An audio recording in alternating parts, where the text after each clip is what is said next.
ایک لمحے کے لیے غور کریں، اہل ایمان، اہل اسلام خاموشی سے، ٹھنڈے مزاج سے اس مسئلے کو سمجھنے کی کوشش کریں۔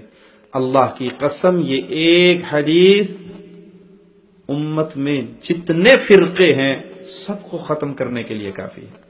ایک روایت، ایک حدیث، من اطاعنی، نہ 4 کا ذکر ہے، نہ 12 کا ذکر ہے، نہ چھوٹوں کا ذکر ہے، نہ بڑوں کا ذکر ہے، نہ حضرت کا ذکر ہے، نہ شیخ کا، نہ اس فرقے کے بڑے کا، نہ اس فرقے کے بڑے کا۔ یہاں ذکر ہے تو آمنہ کے لال محمد الرسول اللہ،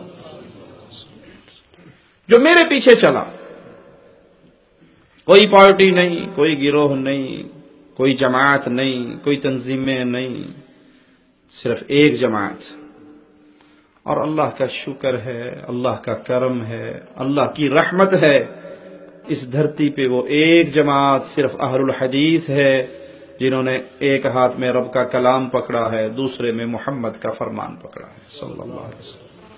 ہم سب اماموں کی عزت کرتے ہیں، سب بزرگوں کی عزت کرتے ہیں، سب مشائخ کی عزت کرتے ہیں، سب اولیاء اللہ کی عزت کرتے ہیں، ہم سب کا احترام کرتے ہیں، محمد کے احترام کے بعد کرتے ہیں صلی اللہ علیہ وسلم۔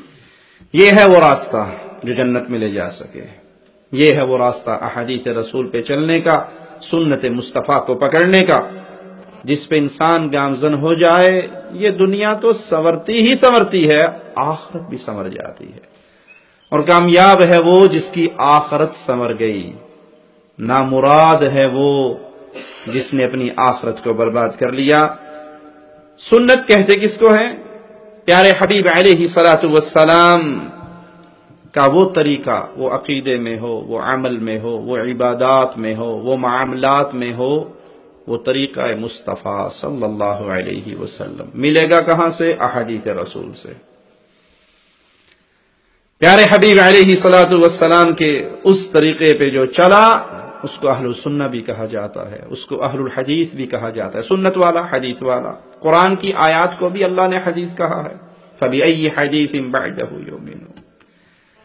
فرمان مصطفیٰ علیہ الصلوۃ والسلام کو بھی حدیث کہا ہے۔ اب جو اس کو پکڑ لے وہ اہل الحدیث ہے۔ اہل حدیث کوئی پارٹی نہیں ہے کہ یہاں رکنیت سازی کے لیے آپ کو فارم فل کرنا پڑے گا، نہیں۔ اہل حدیث محمد کریم کی جماعت ہے صلی اللہ علیہ وسلم۔ لوگ کہتے ہیں جی اہل الحدیث تو کوئی انڈیا میں پیدا ہوئے، کوئی کہتا ہے وہاں پیدا ہوئے، اور بے وقوف نہیں سمجھتے اہل الحدیث اس وقت سے ہیں جب سے حدیث مصطفیٰ ہے صلی اللہ علیہ وسلم۔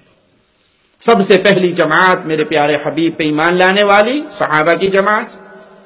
کوئی کہہ سکتا ہے کہ وہ چشتی، قادری، رضوی، سہروردی، نوری تھے کچھ، وہ محمدی نہیں تھے، وہ اہل الحدیث نہیں تھے، وہ حدیث مصطفیٰ آنے کے بعد سر نہیں جھکا دیتے تھے۔ سب سے پہلی جماعت اہل الحدیث کی اصحاب محمد الرسول اللہ صلی اللہ علیہ وسلم، اور تب سے لے کے آج تک جو نبی کی احادیث کو اپنے سینے سے لگائے، جو پیارے نبی صلی اللہ علیہ وسلم کی احادیث پہ عمل کرے، زندگی کے کسی مسئلے میں وہ جماعت مصطفیٰ ہے، وہ جماعت محمد کریم صلی اللہ علیہ وسلم کا رکن ہے۔ حافظ ابن رجب رحمہ اللہ فرماتے ہیں سنت وہ راستہ ہے جس پہ چلا جائے، اور کامل سنت یہ ہے کہ رسول اللہ صلی اللہ علیہ وسلم اور آپ کے خلفائے راشدین، ان کے جو چیزیں، جو باتیں، جو عقائد، جو اعمال، جو معاملات ہم تک پہنچے، ہم اس کو پکڑ لیں۔ پیارے نبی صلی اللہ علیہ وسلم جب بھی ذکر کرتے، اپنے ساتھ سیدنا ابو بکر کا ذکر کرتے، سیدنا فاروق اعظم کا ذکر کرتے، سیدنا عثمان غنی کا ذکر کرتے، اور آپ نے حکم دیا میرے بعد میری سنت کو اور میرے خلفاء کی سنت کو قابو رکھنا۔ یہ وہ راستہ ہے، یہ وہ طریقہ ہے جس پہ چل کے انسان اللہ کی جنت میں جا سکتا ہے۔ شیخ الاسلام ابن تیمیہ رحمہ اللہ فرماتے ہیں سنت وہ ہے جس پہ شرعی دلیل ہو، اور شرعی دلیل نام کس کا ہے؟ قال اللہ وقال رسول۔ سنت وہ ہے جس پہ شرعی دلیل ہو، اور شرعی دلیل کیا ہے؟ یہ شرعی دلیل نہیں ہے کہ شاہ صاحب نے فرمایا تھا، بزرگوں سے سنا ہے، مرشد جی نے یوں کہا ہے۔ شرعی دلیل یہ ہے اللہ کے کلام میں آیا ہے، محمد کے فرمان میں آیا ہے صلی اللہ علیہ وسلم۔